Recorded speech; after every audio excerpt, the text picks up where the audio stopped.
नवरात्रि पर्व जूं तव्हां सभिनी खे हार्दिक शुभकामनाऊं।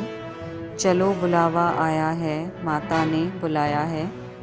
त पुंछ सिंधी सेंट्रल पंचायत हेमूनगर युवा विंग ऐं महिला विंग जे संयुक्त तत्वाधान में माता जो जगराते जो आयोजन हेमूनगर में कयो वियो।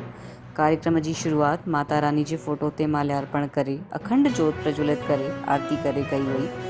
कार्यक्रम में शहर जी पुराणी ऐं मशहूर बॉलीवुड बैंड पार्टीअ द्वारा शानदार प्रस्तुति ॾिनी वई, जंहिंमें माता रानी जी सजीव झांकी ठाही वई हुई। माता जे भजननि ते भक्तजननि झुमिर पाती। कार्यक्रम रात्रि 9 वॻे आरंभ थियो, 12 वॻे समापन थियो। कार्यक्रम में कई भक्ति भरियल भजन गाया विया। चलो बुलावा आया है, माता ने बुलाया है, खेल बंडा खेल, छूपत छूपत आवे दाई, तोरे अंगना मां, शेरा वाली मां, पहाड़ा वाली मां। हिन अवसर ते सिंधी भजन बि गाया विया। लाल झूलेलाल, जेको खटी आयो खैर सां, हो जमालो जीए मुंहिंजी सिंध।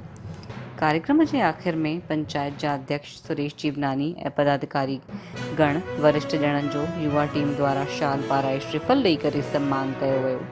हिन अवसर ते पत्रकार फोटोग्राफर विजय दुसेजा जो बि शाल पाराए करे श्रीफल ॾेई करे सम्मान कयो वियो। महिला टीम द्वारा बंगाली वेशभूषा धारण करे माता जे भजननि ते शानदार नृत्य कयो वियो।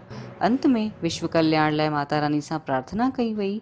प्रसाद वितरण कयो वियो। हिन पूरे आयोजन खे सफल बनाइण में पूज्य सिंधी पंचायत हेमूनगर युवा टीम महिला ऐं समस्त सदस्यनि जो विशेष सहयोग रहियो। ख़बर खे लाइक कयो, शेयर कयो, असांजे चैनल खे सब्सक्राइब कयो। जय झूलेलाल।